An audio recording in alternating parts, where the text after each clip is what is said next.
नमस्कार दोस्तों। क्यों न अपने दिल को इतना मजबूत कर लिया जाए कि किसी भी घटना में ये तीव्र गति से ना धड़के, जिस गति से चल रहा है उसी गति से चलता रहे। हमारे दिलों को मजबूती कैसे दी जाए, कैसे हम अपनी दिनचर्या को, कैसे अपने जीवन स्तर को सुधारें कि हमारा दिल हमेशा मजबूत रहे। इन्हीं सारे मुद्दों पर और दिल का हम कैसे ध्यान रखें, दिल की कौन सी बीमारियां हैं, ऐसे बहुत सारे सवालात हैं जिनके जवाब के लिए आज हमने स्टूडियो में आमंत्रित किया है डॉक्टर नीलेश अग्रवाल साहब को। आप MBBS हैं, MS, सर्जरी और MCH हैं।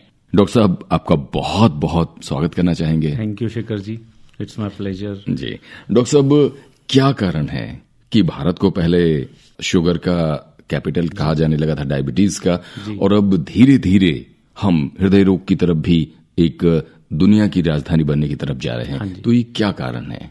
जी मुझे ऐसा लगता है कि इसमें जो हमारी लाइफस्टाइल में चेंजेस हुए हैं ये एक बहुत बड़ा कारण है। हमारी जो डाइट है बहुत जल्दी वेस्टर्नाइज हो गई है। हमारा पहले फैट इंटेक और शुगर इंटेक इतना नहीं होता था, जो अब होने लगा है।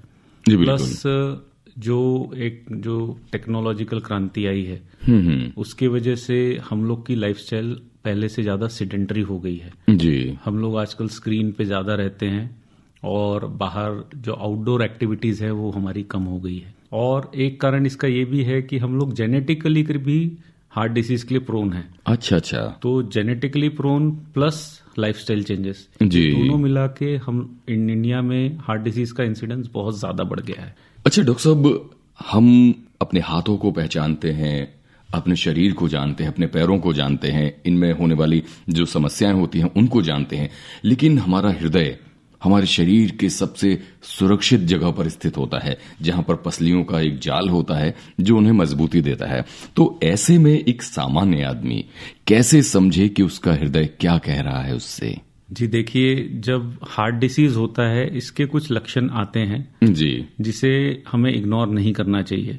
जैसे अगर आपको गर्दन से लेके पेट के ऊपरी भाग तक अगर कहीं भी दर्द हो रहा है जी, तो वो हार्ट डिसीज के कारण हो सकता है। साथ में अगर आपको अनईजी फील हो रहा है, आपको लग रहा है कि कुछ ठीक नहीं है जी, पसीना आ रहा है, आपको लग रहा है धड़कन तेज चल रही है, आप अपनी धड़कन सुन सकते हैं जिसे हम पैल्पिटेशंस कहते हैं, या सांस फूल रहा है, ऐसा सांस फूलता है कि आप थोड़ा भी एक्सर्ट करते हैं सांस फूलता है, आप बैठ जाते हैं सांस ठीक हो जाता है, तो ये भी हार्ट डिसीज के कारण हो सकता है जी। तो हम अपने हृदय को अगर समझने लगते हैं कि हमारा हृदय इस प्रकार से काम करता है, कैसे इसको हम एक पोषक खुराक दें कि ये मजबूत रहे, कैसे हम इसको सुरक्षा प्रदान करें, किन किन चीजों से हमें अपने हृदय को बचा के रखना है? मैं सभी को ABCD के माध्यम से ये समझाता हूँ जी, बिल्कुल, कि जो हार्ट डिसीज को हेल्दी हार्ट के जो टिप्स होते हैं, A से होता है असेसमेंट ऑफ रिस्क जी। जैसे अगर हमारे परिवार में हमारे माता पिता को किसी को हार्ट डिसीज है जी, तो हमारा रिस्क बढ़ जाता है। वैसे ही हम अगर अपने डॉक्टर से मिलते हैं, वो हमारे रिस्क को असेस कर सकते हैं, हमारा BP का स्टेटस, हमारे शुगर का स्टेटस, हमारी लाइफस्टाइल में जो गड़बड़ियां हैं, जैसे अगर हम स्मोकिंग करते हैं या हमारा फूड इंटेक ठीक नहीं है, हमारी लाइफस्टाइल बहुत सेडेंटरी है, तो हम उससे अपना रिस्क असेस कर सकते हैं। B होता है BP कंट्रोल जी। BP कंट्रोल करने के लिए सिंपल चीज है कि हमको नमक का इंटेक कम कर देना है, स्मोकिंग बंद कर देनी है और रेगुलर फिजिकल एक्टिविटी करनी है जी। अगर हमको BP की दवाई चल रही हो तो रेगुलरली लेना है और अपने डॉक्टर साहब को 2 से 3 महीने में एक बार BP चेक करके मिलते रहना। C से होता है सिगरेट सेसेशन। स्मोकिंग इज, मैं कहूंगा कि एक बहुत बड़ा रिस्क फैक्टर है, हार्ट बहुत ही ज्यादा घातक है। बिल्कुल, तंबाकू प्रोडक्ट से बिल्कुल दूर रहना चाहिए जी। C से दूसरा होता है कोलेस्ट्रॉल कंट्रोल। हमें फ्राइड फूड और स्पेशली जो पैकेट बंद फूड्स होते हैं जिसमें ट्रांस फैट्स बहुत ज्यादा होते हैं, उस पे बहुत लगाम लगाने की जरूरत है। हफ्ते में, महीने में एक बार खाएं तो कोई नुकसान नहीं है, पर उससे जो रोज खाने वाली जो बातें हैं, और अभी से हमको हमारे बच्चों को ठीक करना है इस चीज के लिए कि जो चिप्स के पैकेट रोज खा रहे हैं वो बंद करना है, रोज जो चॉकलेट्स खा रहे हैं वो बंद करना है जी। इससे होता है डायबिटीज कंट्रोल। बिल्कुल बिल्कुल। और E से होता है एक्सरसाइज, F से होता है फ्रीडम फ्रॉम स्ट्रेस। अगर हम ये सिंपल ABCDEF फॉलो कर लेंगे तो हमारी आधे से ज्यादा हार्ट की बीमारियां क्या बात कंट्रोल हो जाएगी। बहुत ही बढ़िया ये फॉर्मूला आपने सुझाया है और हमारे सारे श्रोता इस बात को बड़े गौर से सुन रहे हैं और उन्होंने ये नोट भी कर लिया होगा। डॉक्टर साहब, एक परिवर्तन जो हृदय रोग का देखने में आ रहा है इन दिनों, कि खास तौर से एक तो ये हो सकता है कारण कि आज हमारे पास उतनी अच्छी मशीनरी भी उपलब्ध है कि तुरंत पता चल जाता है कि भाई इनको हार्ट की समस्या है और तुरंत वो बात लोगों में फैल जाती है कि फलां व्यक्ति को हार्ट अटैक आ गया है। आज हम देखते हैं कि शादी विवाह में, जिम में एक्सरसाइज करते समय, फुटबॉल खेलते हुए, वॉलीबॉल खेलते हुए यूथ को भी और इतने फिट आदमी को भी हार्ट अटैक आ जाता है। तो इसके पीछे क्या कारण मान रहे हैं कि नौजवानों को कम उम्र की, अब तो वैसा हो गया कि ना उम्र की सीमा हो ना कोई बंधन, तो हार्ट ने भी यही अपना लिया है। आप सही कह रहे हैं। हम लोग भी रूटीनली आजकल देख रहे हैं कि 25 साल 30 साल 35 साल के मरीजों को हार्ट अटैक हो रहा है। ये जैसे मैंने पहले ही बताया कि जो हमने एकदम से लाइफस्टाइल में हमारे बहुत रैपिडली चेंज आया है। जी जी जी। सेडेंटरी लाइफस्टाइल प्लस जो गलत चीजें हमने अपना ली है लाइफ में। हाँ, स्मोकिंग करना, पैकेट फूड्स खाना, और आजकल बड़ा टेक अवे कल्चर हो गया। घर का बना हुआ खाना आजकल अवॉइड करने लग गए। बिल्कुल सही कह रहे हैं आप। ये हमें बंद करना पड़ेगा। तो ये सब चीजें अवॉइड करके ही हम यंग हार्ट डिसीजेस को प्रिवेंट कर सकते हैं। साथ ही अगर आपको कोई हार्ट की बीमारी है तो आप अपने डॉक्टर से परामर्श लेके ही जिम वगैरह ज्वाइन कीजिए। और अगर आप जिम जाएं भी तो ओवर एक्सर्ट हमें जिम में नहीं करना है। अच्छा। तीसरा एक रिस्क फैक्टर मुझे लगता है जी, जैसे मैंने कहा फ्रीडम फ्रॉम स्ट्रेस। हाँ, पहले जमाने में अलग स्ट्रेस होता था, आजकल तो मुझे लगता है कि स्कूल लेवल से ही स्ट्रेस शुरू हो जाता है। बिल्कुल सही फरमा रहे हैं। एक रैट रेस हम लोग की चल रही है कि बच्चे को हम सिखाते हैं कि आपको फर्स्ट आना है। तो ये बिल्कुल ठीक नहीं है। हम खुद भी अपने जॉब्स में, अपने बिजनेस में प्रेशर में रहते हैं कि मुझे एक बेस्ट करना है जी। ये सब चीजों को हमको अवॉइड करना चाहिए। डॉक्टर साहब, दवाइयों का और ऑपरेशन का, अगर मान लीजिए किसी को हार्ट अटैक आ जाता है या हार्ट अटैक के अलावा भी पता अगर चल जाता है कि भाई इनके ब्लॉकेज हैं, तो ये जरूरी नहीं कि हार्ट अटैक आने के बाद ही ये ब्लॉकेज पता लगे, नॉर्मल में भी पता लग सकता है। जी देखिए, हार्ट एक ऐसा अंग है कि जिसमें अगर एक बार डैमेज हो जाए तो उसे पूरी तरह से रिवर्स नहीं किया जा सकता। इसलिए अगर हम लोग जो हेल्थ असेसमेंट करवाते हैं इसीलिए करवाते हैं कि जैसे किसी ने टीएमटी करवाया, टीएमटी अगर पॉजिटिव आता है, ट्रेडमिल टेस्ट, हमने उसका एंजियो करके देखा भी कोई नस में ब्लॉकेज है, हमने उसको स्टेंट डाल दिया। या फिर तीनों नसों में ब्लॉकेज है, ज्यादा ब्लॉकेजेस हैं, हमने उसका बाईपास कर दिया। ऐसे पेशेंट को जिसको हार्ट अटैक नहीं हुआ है जी, उसका इलाज करने से उसको ज्यादा फायदा होता है और उसकी उम्र लंबी होती है। अच्छा। एक ऐसा पेशेंट है जिसको हार्ट अटैक हुआ है, उसके इलाज से, स्टेंटिंग करने से या बाईपास करने से उसको पूरा 100% बेनिफिट नहीं मिल पाता है, क्योंकि हार्ट में जो डैमेज हो चुका है उसको रिवर्स नहीं किया जा सकता। हार्ट में कैसे डैमेज होते हैं अटैक आने पर? जैसे हार्ट अटैक आता है, हार्ट में मुख्यतः 3 नसें होती है। अगर कोई एक नस ब्लॉक हो जाए तो उस वहां का जो जिस पार्ट को वो नस सप्लाई कर रही है ब्लड, वो पार्ट डेड हो जाता है। अच्छा।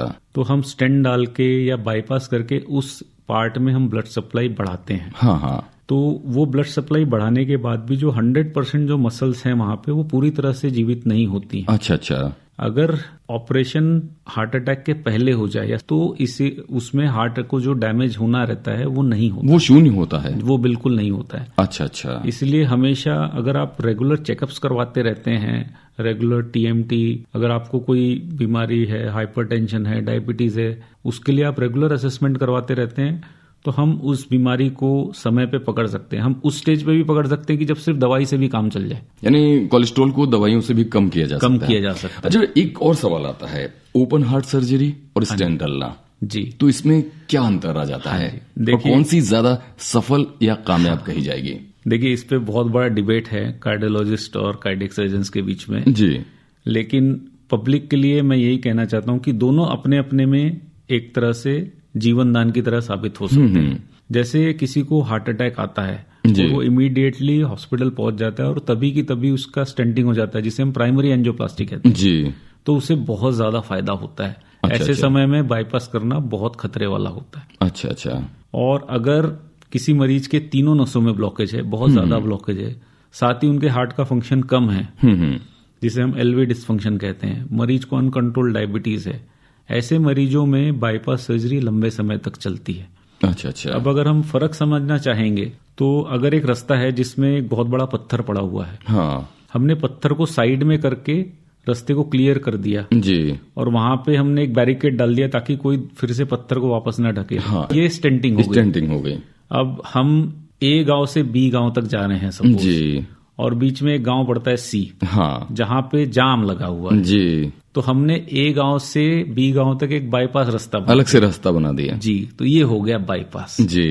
तो बाईपास में हम मरीज के शरीर की ही नसें लेते हैं और उससे जहां ब्लॉकेज है उसके आगे नई नस लगा के उसको बाईपास कर देते हैं ब्लॉकेज को। अच्छा, किसी के शरीर का ऐसा भी हो सकता है कि उसकी आदत में शामिल हो जाम लगाना, ऐसा भी होता है क्या? हाँ, कि मान लीजिए स्टेंट डाल दिए गए या बाईपास कर दिया गया, लेकिन रक्त का गाढ़ापन या कोलेस्ट्रॉल का देख होना कि उसके स्वभाव में उसके शरीर पे, ऐसे पेशेंट्स के लिए हम मेडिकल ऑप्टिमाइजेशन कर सकते हैं जी। बहुत सारी आजकल दवाइयां आ गई हैं जिससे हम जो कोलेस्ट्रॉल लेवल्स है उनको बहुत लेवल तक कम ले जा सकते हैं जी। और खून पतला करने की जो दवाइयां हैं वो भी अब बहुत मॉडर्न दवाइयां आ गई हैं जी।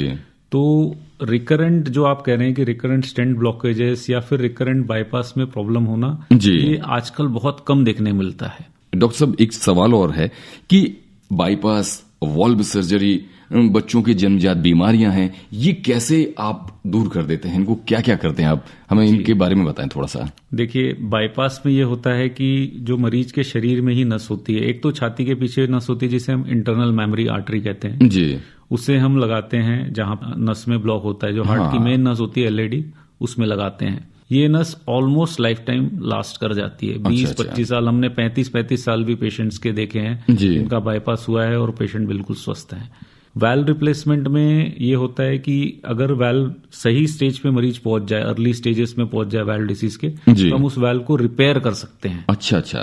आजकल रिंग्स आते हैं और आर्टिफिशियल सूचर्स आते हैं जिससे लगा के हम उस वैल्व को, मरीज के ही वैल्व को रिपेयर कर सकते हैं जी। अगर वो रिपेयर लाइक नहीं है तो उसे हम बदल सकते हैं। अच्छा। जैसे छोटे बच्चों में जो बीमारियां होती है, दिल में कोई छेद है जी, या फिर दिल की बनावट ठीक नहीं है, हाँ, उसे भी हम पूरी तरह से ठीक कर सकते हैं।